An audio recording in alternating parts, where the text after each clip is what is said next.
test drive tayo ng Ford Fiesta natin 2012. So ito lahat ng paahon. Yung sa atin yung black na Fiesta, nagduduyog yan si Nico. So kanina pa kami paahon ng paahon dito sa Cainta. Dito namin tinest drive, ang layo. So yan, against all odds. So ito update na yung TCM nito and shift forks itong unit nito. So wala kayong magiging problem sa transmission nito kasi tinetest na rin namin ito bago natin i-release.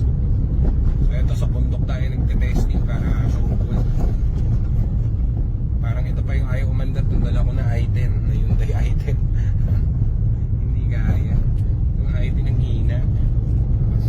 So ito lahat ng paahon. So ganyan namin tinetest yung mga units natin para hindi ma-problema yung mga bibili. Akala mo ano eh, makalikat eh. Alam, nakakabayo kami rito. Parang ano eh, yung rough road na paahon eh. So ang tinetesting natin dito yung hill assist nya dito sa Fiesta natin.